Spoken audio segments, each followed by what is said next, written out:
talk to me about I know graphic designing, at least from my understanding of graphic designing, it really requires you to tap into your creativity and to go to this place. Like you have to really create something that's never been created before. Talk to me about how you do that and how do you tap into that inner creativity? Well, here's the deal. We're not designing logos. We're not designing websites. We're not designing funnels.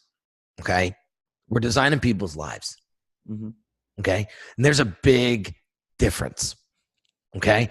When I share this quote with my clients or prospects, it just bangs them over the head like a ton of bricks.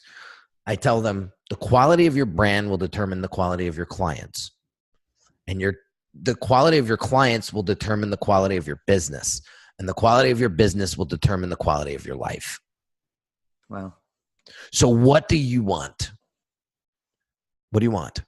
Do you want to stay this way forever, or do you want to improve your life, business, family, clients? And I just go down the list, and I know the answer, but that's the way I look at design. Okay. So that is a huge responsibility for me and my team.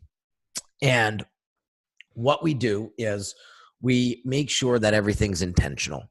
All right. So I go through a very thorough strategy and diagnosis with my clients before I even touch Photoshop. Now, I don't do any of the design anymore. I have a team of 15 people that are literally around the globe. I have 15 people on my team in 4 different countries and 4 different time zones. And we make it happen. Okay. And I've put together this phenomenal process and system and team. And I have an MBA in business management, and that I got it when I was 22 years old, and it killed me because I couldn't apply any of what I learned because I had no experience. And I got knocked down, promotion after promotion after promotion I would go after. And I would keep getting knocked down because I didn't have experience. So I got out of that corporate world and I started Unique Designz. And what I realized was I still wasn't tapping into that knowledge.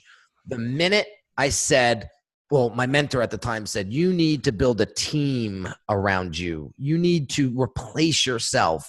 You're never going to get past this point in your life if you don't scale. And I said, okay, how do I do it?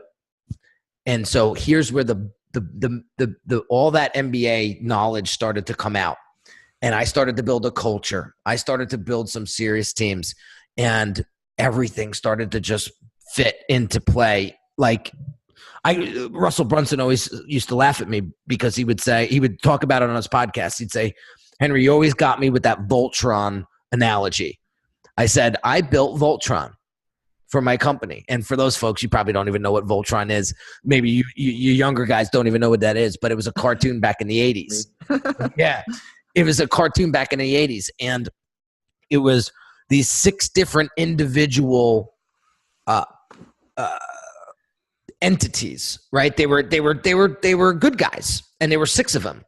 And when they came to fight a battle that was too big for all of them to fight individually, they formed Voltron, and they formed this big guy, and 2 people were the arms, 2 people were the legs, 1 person was the core, and the other person was the head. And they went and they kicked ass once they formed Voltron. And so that's what I did. I built my own Voltron and found all the people that I needed and just hired specialists. And that's how I run my business. So my designers are very specific. I have a social media identity designer. I have I have a logo designer. I have a website designer. I have a funnel designer. They're all individual specialists. And that's what makes our stuff, our end results for our clients, our brand identities, amazing. And what I'm hearing you say essentially is that so many people, when trying to start businesses or trying to start ventures or trying to start whatever it is they're trying to start, a lot of people, they think too small and they're like, okay, we're going to start with this, start with that. But what I'm hearing you say is like, start thinking bigger. Start thinking of yourself as like, I can create something that's way beyond maybe just me sitting on a computer for 15 hours busting my ass. Mm-hmm. I can be employing people from 4 countries and having customer service all around the clock because I have to think way bigger than I am right now. And it's a huge and really important exercise for people. If you're listening to this, try that and be like, okay, what am I doing in my life that's too small? What am I doing that's not enough where I can be like, I can be doing 10x this if I just start to think bigger, right? Yeah.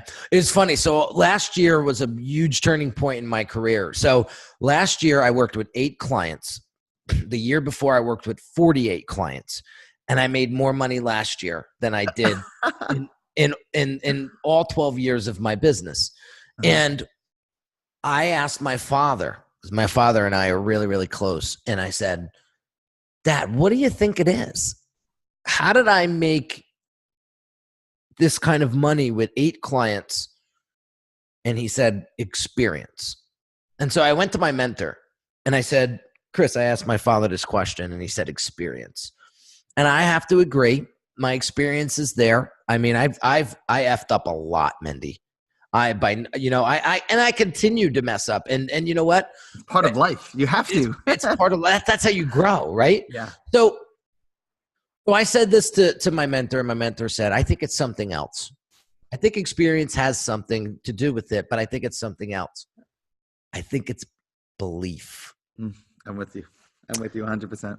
And I said, tell me more.